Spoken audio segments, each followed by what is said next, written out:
Essentials of plant breeding by Phundan Singh, chapter second, crop genetic resources. तो सबसे पहले बात करते हैं कि अपन क्रॉप जेनेटिक रिसोर्सेज क्या होता है, जीन पूल क्या होता है और जेनेटिक स्टॉक और जर्म प्लांट्स क्या होता है। Sum total of genes in a crop species is referred as a genetic resources और जीन पूल और जेनेटिक स्टॉक और जर्म प्लांट्स। ठीक है, in other words gene pool refers to a whole library of different allele of a species. मतलब कि gene pool represent करता है कि जो जितने भी एलील प्रेजेंट है उस स्पीसीज के अंदर उनकी एक पूरी लाइब्रेरी को। जर्म प्लाज्म और gene pool is the basic material with which a plant breeder has to initiate his breeding program. Some important features of plant genetic resources. ठीक है, तो इसका फर्स्ट है gene pool represent the entire genetic variability और diversity available in a crop species. Second, germ plants consist of land races, modern cultivars, absolute cultivars, breeding stocks, wild forms and wild species of a cultivated crops. Germ plasm include both cultivated and wild species or relatives of crop plants. Germ plasm is collected from the center of diversity, gene banks, gene sanctuaries, farmers' field markets and seed companies. Germ plasm is the basic material for launching a crop improvement program. इसके बाद 6, germ plasm may be indigenous मतलब कि स्वदेशी और exotic विदेशी। तो ये इसके मेन कैरेक्टर्स हैं। जैसे पहला है पूरी जो जेनेटिक वेरिएबिलिटी उसमें उपस्थित होगी उसको रिप्रेजेंट करेगा। दूसरा है कि ये land races, modern cultivars, absolute cultivars, breeding stocks, wild forms and wild species से मिलकर बना होता है। और ये centre of diversity, gene banks, gene sanctuaries, farmers. Kinds of germ plasm. Germ plasm consist of various plant material of a crop species crop such as land races, absolute cultivars, modern cultivars, advanced breeding materials या homozygous breeding materials, wild form of cultivated species, wild relatives and mutants। ठीक है, तो first अपन discuss करते हैं किसके बारे में, land races. Land races क्या होते हैं, जो प्राइमेटिव कल्टीवर्स होते हैं किसी भी सिलेक्टेड किसी भी स्पीसीज़ के, which were selected and cultivated by the farmers for many generations. Main features of land races are given below। ठीक है, तो लैंड रेसेस के जो मेन फीचर्स हैं वो क्या हैं। Land races were not deliberately bred like modern cultivars, they evolve under subsistence agriculture. ये सबस्टेंस एग्रीकल्चर के अंतर्गत इवॉल्व हुए हैं और ये क्या है, प्राइमेटिव कल्टीवर्स हैं। तो इनका जो जेनेटिक डाइवर्सिटी इनमें क्या होगी, ब्रॉड जेनेटिक बेस होगा इनका और जेनेटिक डाइवर्सिटी ज़्यादा होगी और वाइल्ड ट्रेट्स को ये ज़्यादा शो करेंगे।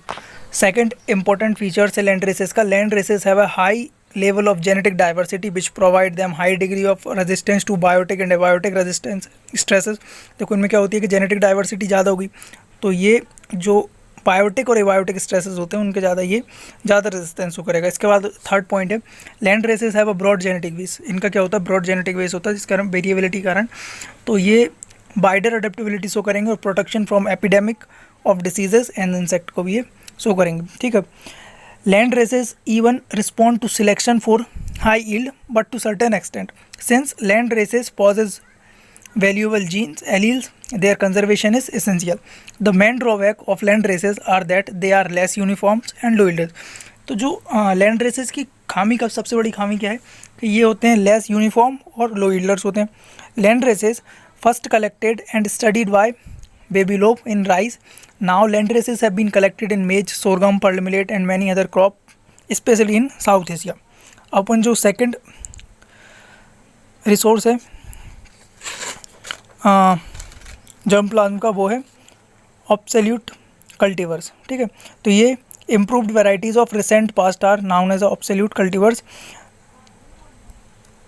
ठीक है, these are the varieties which were popular earlier and now have been replaced by new varieties. These varieties have several desirable characters and constitute an important part of gene pool. For example, wheat varieties K68, K65 and PV591, most popular traditional tall varieties before introduction of high yielding dwarf Mexican wheat varieties. These varieties are well known for their attractive grain color and chapati making qualities. Now these varieties are no more cultivated. They are good genetic resources and have been widely used in wheat breeding program, especially in India, for improvement of grain quality. Now such old varieties are found in the gene pool only. अब जो third है germ plant का constitute वो है modern cultivars. Modern cultivars. The currently cultivated high-yielding varieties are referred to as modern cultivars. Modern cultivars are also known as improved cultivars or advanced cultivars. These varieties have a high yield potentials and uniformity as compared to obsolete varieties and land races. Modern cultivars constitute a major part of working collection. तो ये जो working collection होता है जिन plant breeding में सबसे ज़्यादा काम होता है वो क्या होते हैं? मॉडर्न कल्टीवर्स होते हैं, ठीक है.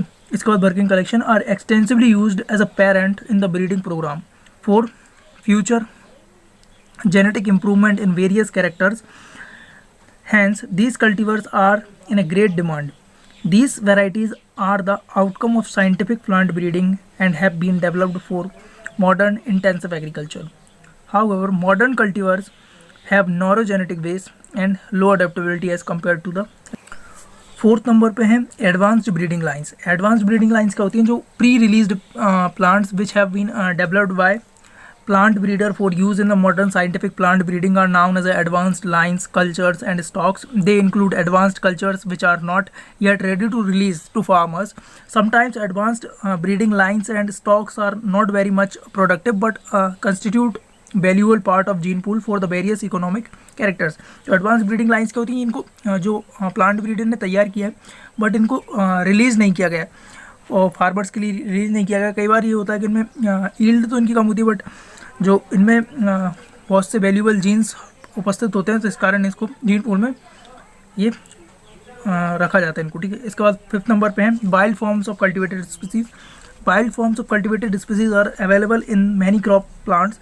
Such plants have a generally high degree of resistance to biotic and abiotic stresses and are utilized in the plant breeding programs for genetic improvement of resistance to biotic and abiotic stresses. जो wild forms of cultivated species होते हैं they can easily cross with cultivated species, ठीक है. तो ये cultivated species के साथ easily cross हो जाते हैं, ठीक है. और entire range of diversity of available wild forms is rarely tapped और they constitute small part of gene pool. मतलब कि जीन पूल का बहुत स्मॉल पार्ट वो बनाते हैं, ठीक है. इसके बाद अपन बात करते हैं कि वाइल्ड रिलेटिव्स के बारे में जो छठे नंबर पर आते हैं जीन पूल में. तो wild relatives those naturally occurring plant species which have a common ancestry, ठीक है, with crop and can cross with crop species are referred as to wild relatives और wild species. Wild relatives are important source of resistance to biotic and abiotic stresses. Wild relatives are used as the last resort in the crop improvement program because they are used in a crossing lead to. इनके कारण अगर अपन ने cross कराया तो इनको सबसे breeding में सबसे लास्ट में यूज़ किया जाता है. और इनको साथ अगर अपन क्रॉस करवाना है तो इसके कारण जो हाइब्रिड बनेगा, हाइब्रिड स्टेरिलिटी आएगी, हाइब्रिड इनएबिलिटी आएगी, एंड अनडिजायरेबल जीन्स को भी ये कल्टिवेटेड स्पीसीज में कंबाइन हो जाते हैं. तो इस कारण इनको सबसे लास्ट में अपन यूज़ करते हैं, ठीक है. तो ये अपन ने पढ़े. अपन जो सातवें नंबर पर जो देखेंगे वो है mutants. Mutation breeding is used when the desired characters is not found in the genetic stock of cultivated species and their wild relatives. मतलब कि अगर कैरेक्टर जेनेटिक डाइवर्सिटी में उपस्थित नहीं है तब अपन म्यूटेंट्स का यूज़ करके, म्यूटेशन ब्रीडिंग का यूज़ करके म्यूटेंट्स बनाएंगे. Mutation do occur in the nature as well as can be induced through the use of physical and chemical mutagens. The extra variability which is created through the induced mutation constitutes important compound of gene pool. Mutants for various characters sometimes may not be released as varieties but they are added in the gene pool. For example, mutant gene DGO gene in rice and northern tan in a wheat proved to be valuable genetic resources in the improvement of high yielding and semi-mature varieties in respective crop species. अब जो next most important topic है वो है gene pool. The gene pool system of classification. सबसे पहले बात करते हैं जीन पूल क्या होता है. Gene pool of a crop include all cultivars, absolute and current, wild species, wild relatives containing all the genes available for the breeding uses. देखो सबसे पहले इसको डायरेक्ट क्वेश्चन आता है कि जीन पूल का कंसेप्ट किसने दिया था. तो जीन पूल का कंसेप्ट दिया हार्लैंड एंड डीवेट ने. अब इसके बाद इन्होंने क्लासिफिकेशन किया था. तो जीन पूल तीन टाइप के होते हैं. Primary gene pool GP1, secondary gene pool GP2 and tertiary gene pool GP3. जब the gene pool in which the intermating crossing करना बहुत इजी हो और जो उसके बाद जो हाइब्रिड बने वो क्या होगा, फर्टाइल होने का, तो ये कौन सा होगा, प्राइमरी जीन पूल होगा. It includes plants of the same species और a closely related species which produce completely fertile offspring on intermating. In such gene pools genes can be exchange between lines supply by making normal crosses, ठीक है। This is the material of prime breeding importance, ठीक है। अब अपन बात करते हैं GP2 के बारे में। इसमें क्या होते हैं कि जो मटेरियल होता है lead to the partial fertility on the crossing with GP1 is referred to the secondary gene pool, ठीक है। इसमें जो क्या पार्शियल स्टेरिलिटी शो करता है ये। Transfer of gene from such material to primary gene pool is possible, but इसमें क्या कुछ डिफिकल्टीज आ जाती हैं। This type of gene pool is known as a gene pool two GP2 इसके लिए बोला जाता है। अब टर्सरी क्या होगा, इसको करेंगे तो इसमें क्या स्ट्राइल हाइब्रिड बनेगा, जिसके लिए अपन को रेस्क्यू करने के लिए एम्ब्रियो रेस्क्यू वगैरह ये इनको ज़रूरत पड़ती है। अब बात करते हैं कि टाइप्स ऑफ सीड कलेक्शन, जो अगला नेक्स्ट इंपॉर्टेंट टॉपिक है, ठीक है। ड्यूरेशन, यूज़ एंड ड्यूरेशन के आधार पर इसको क्लासीफाई किया गया है। ये 3 टाइप के होते हैं, base collection, active collection and working collection. इस पर से जनरली क्वेश्चन हर साल आते हैं। सबसे पहले अपन बात करते हैं कि बेस कलेक्शन क्या होता है। Base collection include maximum number of samples, ठीक है, available in a crop. These are meant for long term conservation. इनको लॉन्ग टर्म कंजर्वेशन के लिए यूज़ किया जाता है अप टू 50 ईयर्स और more, and stored at -20 degree Celsius in hermetically sealed containers. The seeds are dried to 5+1% moisture and have more than 85% initial seed viability. These collections are distributed only for the purpose of regeneration. इनका use only for regeneration के purpose से किया जाता है कि seed अगर कोई ख़राब हो गया हो तो उसके आगे के लिए उसको रिजनरेशन करने के लिए बस इनका यूज़ होता है बेस कलेक्शन का। These are used only when germ plants from other sources is not available for use in breeding. It is also known as the principal collection and referred the whole collection. ये principal collection और whole collection को represent करता है। अब जो second है वो कौन सा है? Second है active collections. Active collection, this category of germplasm is actively utilized in breeding programs and are conserved for medium term 8 to 10 years or more. These collections are stored at a 0 degree Celsius with a moisture content around 8%. Germination test is carried out after every 5 to 10 years to access the reduction in the seed viability. इसमें क्या होता है, जो active collection होता है इनको जो breeding programmes होते हैं उनमें जनरली यूज किया जाता है। इनको 8 से 10 साल के लिए स्टोर करते हैं और मॉइस्चर करीब 8% रखी जाती है। इसके बाद जो थर्ड है वो है वर्किंग कलेक्शन। तो वर्किंग कलेक्शन क्या होता है? These collections are frequently utilised by breeders in their crop improvement programs. These are stored for the short term 3 to 5 years के लिए जनरली इनका यूज़ होता है। The seed is stored at a 5 to 10 degree Celsius with a moisture content 8 to 10% moisture content होता है। There is another category of seed collection called core collection. इससे question आ चुका है पिछली बार। Core collection, it refers to a subset of base collection which represent the large collection or base collection, ठीक है। In other words, core collection is a limited set of accessions derived from an existing germplasm collection chosen to represent the genetic spectrum in a whole collection. The concept of core collection was proposed by Frankel. तो core collection का concept किसने दिया है? ये दिया है Frenkel ने। और जीन पूल कंसेप्ट किसने दिया है? तो हार्लैंड एंड डिवेट ने। ये 2 इंपॉर्टेंट टॉपिक हैं। नेक्स्ट है activities of germplasm, germplasm activities. 6 important activities related to the plant genetic resources. First है exploration and collection, second है conservation, third है evaluations, fourth है documentations, fifth है distribution and sixth है utilization। तो first पे पढ़ते हैं अपन exploration and collection। सबसे पहले मतलब उसको खोजना और उनको कलेक्ट करना germplasm को। तो इसके अंतर्गत सबसे पहले क्या क्या आती हैं? The exploration and collection is a highly scientific process. The process takes into account in 6 important items: source of collection, priority of collections, agencies of collections, method of collection and method of sampling and sample size। सबसे first करते हैं source of collection. तो 5 important source होते हैं collection करने के। पहला है सेंटर ऑफ डाइवर्सिटी, सबसे ज़्यादा कलेक्ट करते हैं gene bank, gene sanctuary, seed companies and farmers field. दूसरी आती है प्रियोरिटी ऑफ कलेक्शंस। तो जो इंडेंजर्ड स्पीसीज़ होगी, इंडेंजर्ड एरिया स्पीसीज़ को सबसे पहले प्राथमिकता देनी चाहिए। थर्ड है agencies of collections. For global collection the task is undertaken in the collaboration with international plant genetic resource institute IPGRI Rome Italy, ठीक है। इसके बाद मेथड ऑफ कलेक्शन क्या होती हैं? तो फर्स्ट है थ्रो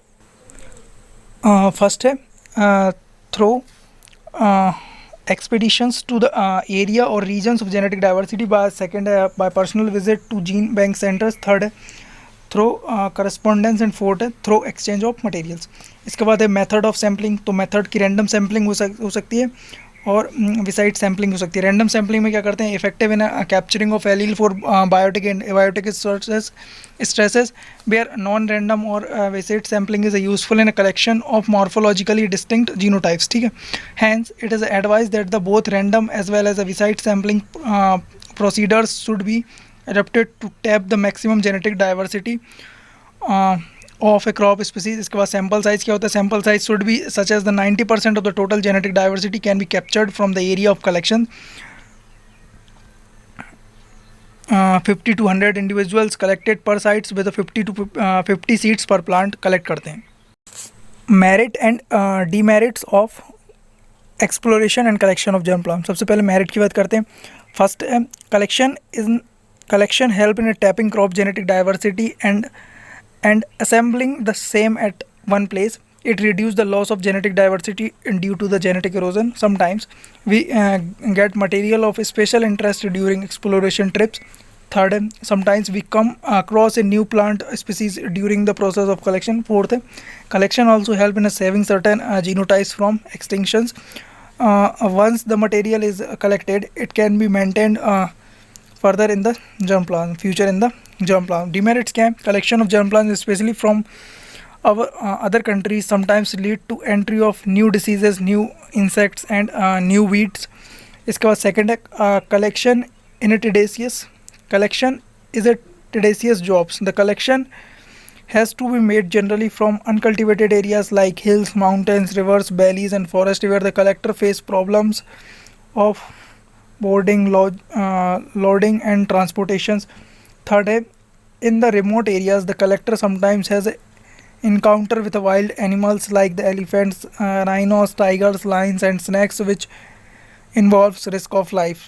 इसके बाद transportations of huge collections also pose difficulties in the exploration and collection. अपन जो सेकंड इम्पोर्टेंट इवेंट की बात करते हैं वो है कंजर्वेशन। कंजर्वेशन दो टाइप का होता है, एक एक्स सीटू होता है और एक इन सीटू होता है।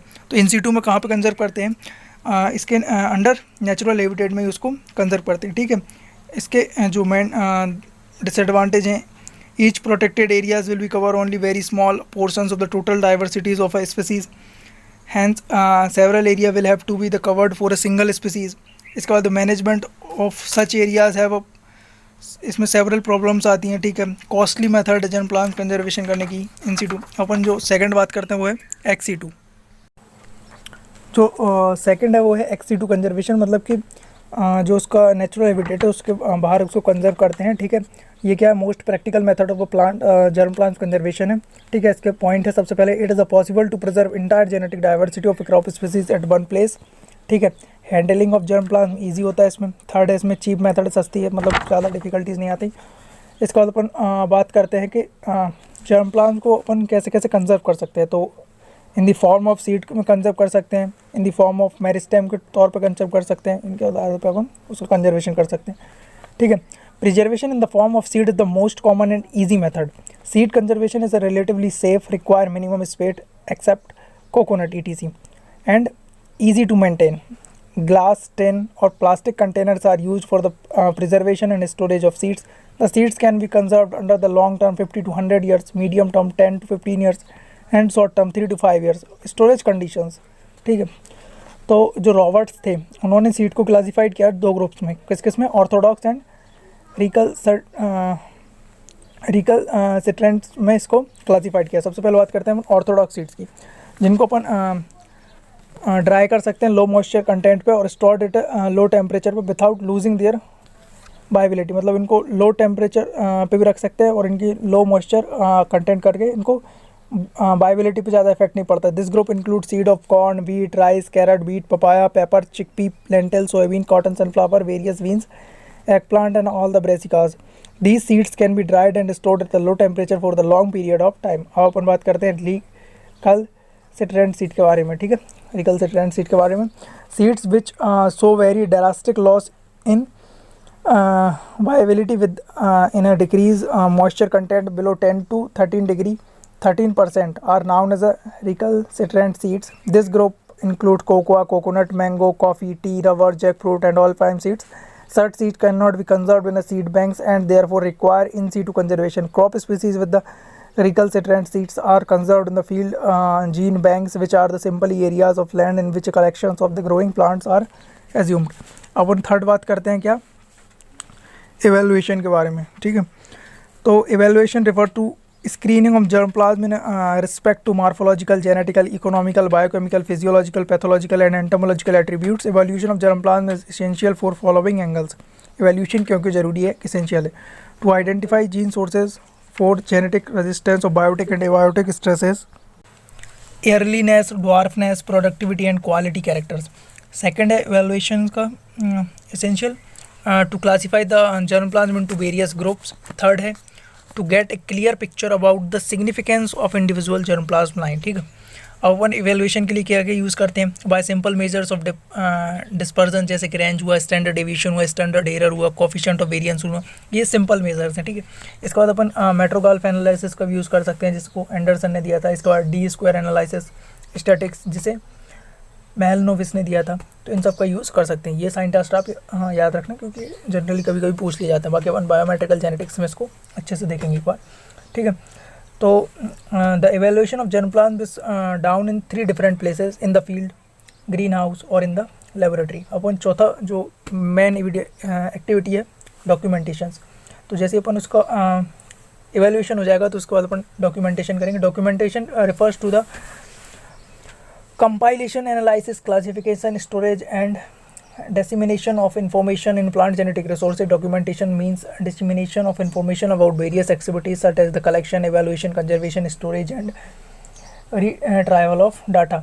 Now the term documentation is a more appropriately known as an information system, ठीक है। Documentation is one of the important activity of germplasm genetic resources, ठीक है। इस ये it provide information about various activities of germplasm resources. It provide latest information about characterizations, conservation, distribution and utilization of genetic resources. It helps explorers, evaluators and curators in the conservation of genetic resources. It helps in making genetic resources accessible to plant breeders and other users, ठीक है। Large number of accessions are available in maize, rice, wheat, sorghum, potato and other major crops. About 7.3 million germplasm accessions are available in 200 crop species. Handling of such huge germplasm information is only possible through electronic computers. For uniformity of information, IPGRI has designed descriptors, characters. Design descriptors का use किया जाता है, characters and descriptor state for majority of crops के लिए ये use होते हैं, ठीक है। पांचवी मेजर एक्टिविटी है जर्म प्लांट्स का डिस्ट्रीब्यूशन करना। Distribution of germ plants is the responsibility of gene bank centres where the germ plants is maintained and conserved, ठीक है। इसके बाद the germ plants is usually supplied to the workers who are engaged in the research work of a particular crop species. Germplasm samples are generally supplied free of cost to avoid cumbersome work of the bookkeeping. The quantity of seed sample to be sent is usually small, depend on the availability of a seed material and demands received for the same and several other factors. और जो छठा है वो है utilisation. तो utilisation different breeding procedures में इनको utilise की जा सकता है, ठीक है।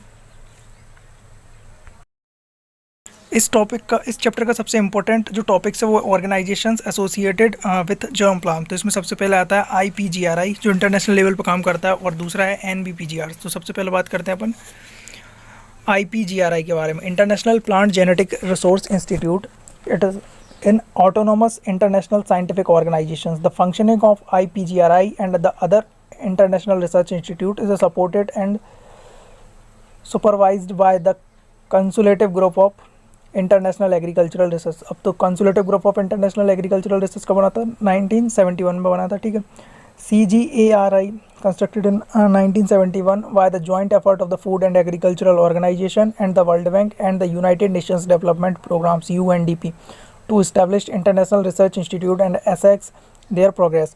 IPGRI was established by the CGIAR in the 1994 and it is situated in the Rome, Italy, at the Food and Agricultural Organization of the United Nations. The main functions of IPGRI is to conduct research and to promote an international network of plant genetic resource activities to ensure the collection, conservation, evaluation, documentation and utilization of plant germplasm. IPGRI also help in a global collection and exchange of plant genetic resources. IPGRI has a constitute crop germplasm advisory committee to help in collection, conservation, evaluation, documentation and utilization of crop germplasm. IPGRI promotes and coordinates the global collection and conservation program of plant genetic resources. It's ठीक है. इससे पहले क्या थे कि 1974 में IBPGR था, ठीक है, इंटरनेशनल ब्यूरो करके था. और इसके बाद में बात करते हैं NBPGR, तो national bureau of plant genetic resources, जो नई दिल्ली में है, इंडियन काउंसिल ऑफ एग्रीकल्चर द्वारा इस्टेब्लिश किया गया था 1976 में. इससे पहले भारत में 1946 में प्लांट इंट्रोडक्शन स्टार्टेड हुआ था at a division of botany. इसके बाद 61 में बना था separate division of plant introduction और 76 में NBPGR की स्थापना हुई थी. तो ये इंपॉर्टेंट पॉइंट है इसके. Thank you so much.